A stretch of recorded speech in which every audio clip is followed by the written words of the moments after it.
Good morning students. हम paper first की unit first कर रहे हैं। इसमें आज हम देखेंगे expression for gradient of a scalar in orthogonal curvilinear coordinates, जिसको हम इस तरह डिनोट करते हैं ग्रेड 5, या इस तरह से ग्रेड 5, यानी लांबिक वक्ररेखी निर्देशांकों में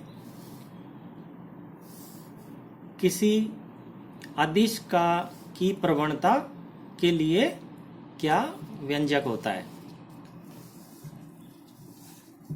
तो इसके लिए हम मान लो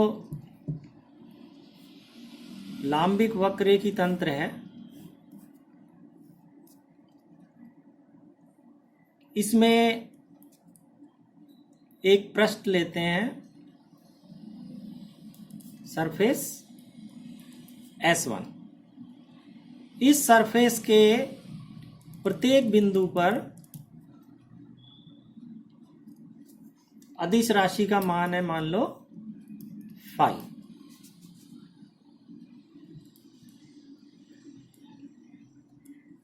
एक और पृष्ठ लेते हैं S2। ये पृष्ठ S2 है। इसके प्रत्येक बिंदु पर जो अदिश राशि फाई है उसका मान हो जाता है 5 प्लस d5, यानी सरफेस S1 से S2 तक जाने में अदिश राशि का मान 5 से चेंज होकर क्या हो जाता है 5 प्लस d5। इसका मतलब अदिश राशि के मान में कितना चेंज हुआ है, d5 का चेंज हुआ है, ठीक है ना। और विस्थापन अगर आप देखना चाहें S1 से S2 तक कितना हुआ है, तो इसके लिए हम क्या करें, मान लो S1 पे हम एक पॉइंट लेते हैं, P पॉइंट लेते हैं, और उसका स्थिति सदिश मान लो मूल बिंदु से है R, और एक पॉइंट S2 पे लेते हैं, मान लो Q ले लिया, ये P ले लिया। इसका स्थिति सदिश है मान लो R प्लस dr। तो P से Q तक का विस्थापन क्या हो जाएगा dr। इसका मतलब इस पॉइंट से इस पॉइंट तक जाने में विस्थापन कितना हो रहा है dr, और अदिश राशि में परिवर्तन कितना हो रहा है, ये हो रहा है d5। तो अदिश राशि में r के सापेक्ष परिवर्तन कितना हो गया d5 बाई dr। r के सापेक्ष फाई में परिवर्तन, इसको किससे डिनोट करेंगे d5 बटे dr। तो ये फाई में परिवर्तन की दर हो गई इस दिशा में, p से q में की तरफ जाएं, इस दिशा में परिवर्तन की दर है। अब मान लो हम किसी और डायरेक्शन में जाएं, P से इस सरफेस S1 से S2 पे मान लो इस डायरेक्शन में जाते हैं, तो ये विस्थापन जो है अब चेंज हो गया, ये थोड़ा कम हो गया विस्थापन, लेकिन फाई में परिवर्तन वही है d5। इसका मतलब यहाँ कम विस्थापन से ही परिवर्तन d5 हो जाता है। इसका मतलब इस डायरेक्शन में परिवर्तन की दर इस डायरेक्शन में परिवर्तन की दर से अधिक है, और ये परिवर्तन की दर अधिकतम किस डायरेक्शन में होगी, जहां पे S1 और S2 के मध्य जो डिस्टेंस है वो न्यूनतम होगा।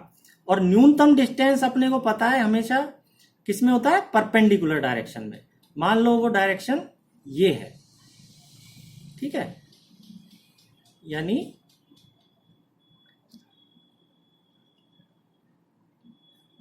ये इकाई सदिश इस डायरेक्शन में है, मान लो n, और ये डिस्टेंस जो है इसको हम ले लेते हैं dn। ये डिस्टेंस हम क्या ले लेते हैं dn। तो ये न्यूनतम दूरी है S1 से S2 के मध्य। तो इस डायरेक्शन में फाई में परिवर्तन की दर अधिकतम होती है। और ये जो अधिकतम परिवर्तन की दर है, ये फाई की प्रवणता कहलाती है। ठीक है ना, यानी डी फाई बटे डी आर मैक्सिमम, ये क्या है, डी फाई बटे डी आर एन डायरेक्शन में अधिकतम है। ठीक है ना, और इसका अगर हम मैग्नीट्यूड देखना चाहें तो ये क्या होगा, डी फाई बटे डी एन, क्योंकि डी आर का मान परपेंडिकुलर डायरेक्शन में या न्यूनतम दूरी कितनी है, डी एन, तो ये हो जाएगा डी फाई बटे डी एन। तो इसका मतलब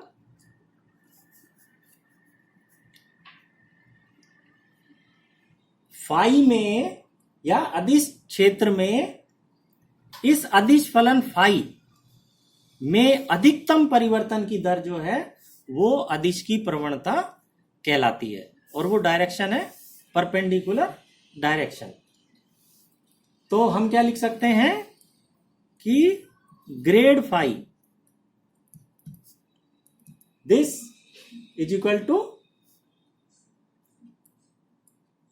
D phi upon d r maximum अधिकतम, या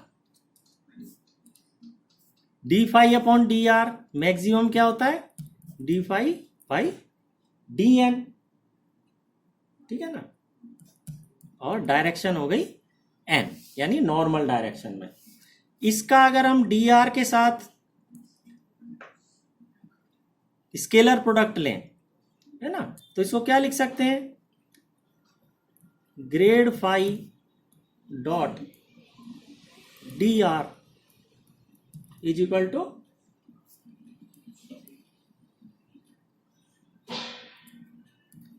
d phi upon d N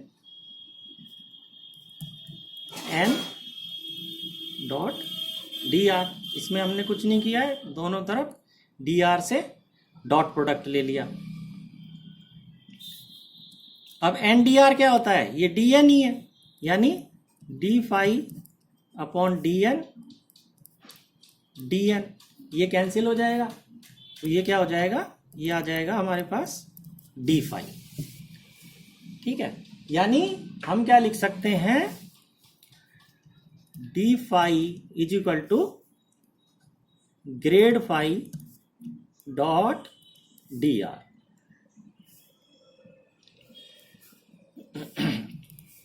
grade phi को इस तरह डिनोट किया जाता है, ऐसे भी लिख सकते हैं, grad phi dot d r.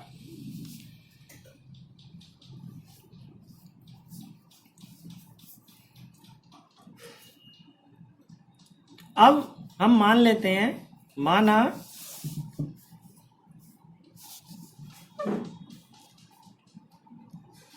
Grad phi या grad phi is equal to G1E1 plus G2E2 plus G3E3, जहाँ पे ये कोफिशिएंट G1, G2, G3 ये अननोन है और ये हमें निकालने हैं। इनके निकालते ही हमारे पास ग्रेड फाई के लिए व्यंजक प्राप्त हो जाएगा। E1, E2 और E3 ये आपको पता ही है, ये U1, U2 अक्ष और U3 अक्ष के अनुदिश इकाई सदिश हैं।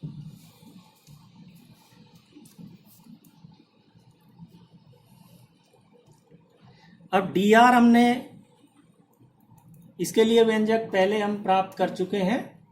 ये क्या होता है, H1 DU1 E1, H2 DU2 E2 plus H3 DU3 E3। इसका हम यहाँ पे यूज करेंगे। ठीक है, तो एक तो इक्वेशन ये हो गई, एक इक्वेशन ये हो गई, ये हमारी थर्ड इक्वेशन हो गई। ये H1, H2 और H3 ये क्या है, ये स्केल गुणक है। अब स्थिति सदिश R ये किसका फंक्शन होगा, लांबिक वक्ररेखी निर्देशांकों u1 u2 और u3 का फलन होता है ये r। तो हम dr क्या लिख सकते हैं, del r upon del u1 du1, del r upon del u2 du2 plus del r upon del u3 du3।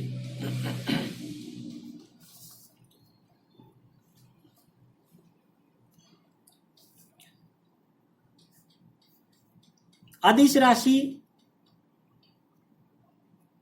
Phi, ये हो गया dr in terms of scale factors और ये हो गया dr इन टर्म्स ऑफ ये पार्शियल डेरिवेटिव या जो आधार सदिश है। ठीक है, तो अब अदिश राशि फाई ये भी किसका फलन होगी, u1 u2 और u3 का। तो डी फाई क्या हो जाएगा, del phi upon del u1 du1, r की जगह हमने फाई रख दिया है बस, plus del phi upon del u2 du2, del phi upon del u3 du3।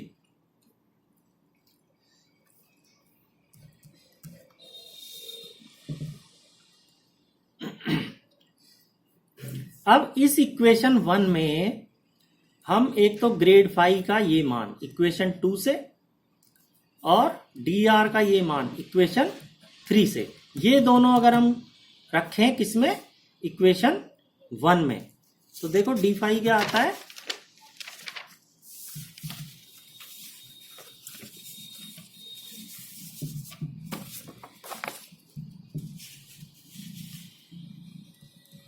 D phi is equal to grad phi जो कि हमने लिया है g1 e1 g2 e2 plus g3 e3, और इसका हमने डॉट प्रोडक्ट dr के साथ, dr है अपना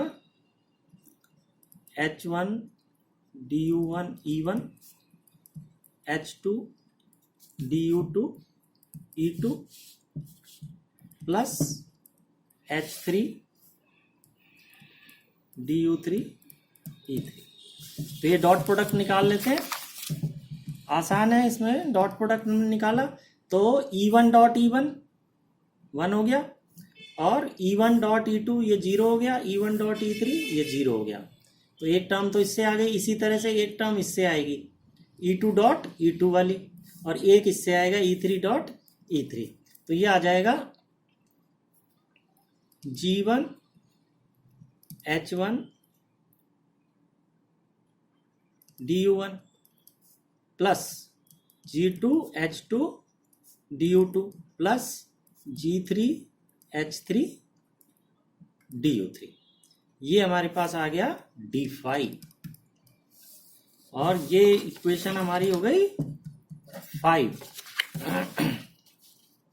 अब देखो डी फाई ये भी हमने निकाला है और एक डी फाई हमारे पास ये भी है, तो इक्वेशन 4 और 5 इन दोनों को हम कंपेयर कर दें, ये भी डी फाई है ये भी डी फाई है, तो यहां से क्या आ जाएगा g1 h1 is equal to del phi upon del u1, क्योंकि ये du1 कॉमन है तो इनके कोफिशिएंट क्या है, del phi upon del u1, और ये बराबर होगा g1 h1 के। इसी तरह से del phi upon del u2 ये बराबर होगा g2 h2 के, और इसी तरह से ये तीसरा। तो 4 और 5 की अगर हम तुलना करें तो g1 h1 is equal to del phi upon del u1, इससे आ जाएगा अपने का g1 is equal to 1 upon h1 del phi upon del u1। इसी तरह दूसरे कोफिशिएंट्स की तुलना करेंगे du2 वालों की, तो g2 आ जाएगा 1 upon h2 del phi upon del u2, और इसी तरह तीसरा आ जाएगा g3 1 upon h3 del phi upon del u3। तो g1 g2 और g3 अब हमारे लिए अननोन नहीं रहे, अब हमने इनकी वैल्यू निकाल ली है, तो इसका मान अब हम किस में रख देंगे, इक्वेशन 2 में रख देंगे, जो हमने ये माना था कि grad phi G1 E1, G2 E2 and G3 E3। इसमें G1 G2 G3 की वैल्यू रख देंगे तो ग्रेड फाई के लिए एक्सप्रेशन आ जाएगा। यानी इक्वेशन 2 में हमने ये वैल्यूज रख देनी है, तो ये आ जाएगा E1 grad phi is equal to, इसको ऐसे भी डिनोट करते हैं, grad phi is equal to E1 upon H1 del phi upon del U1, E2 upon H2 upon del U2 plus E3 upon H3 del phi upon del U3। तो ये expression हमें व्यंजक प्राप्त हो जाता है लांबिक वक्रेखी निर्देशांकों में किसी अदिश राशि फाई की प्रवणता या ग्रेडियंट के लिए व्यंजक। ठीक है ना। तो इस तरह से हम ये आसानी से निकाल सकते हैं।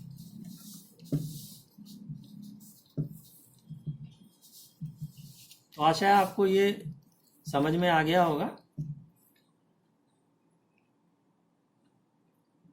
इसका टेक्स्ट भी मैंने आपको डाल दिया था, तो वो आपने नोटबुक में उतार लिया होगा, उसको लिख के याद भी करना है, ये एग्ज़ाम के लिए भी इम्पोर्टेंट है।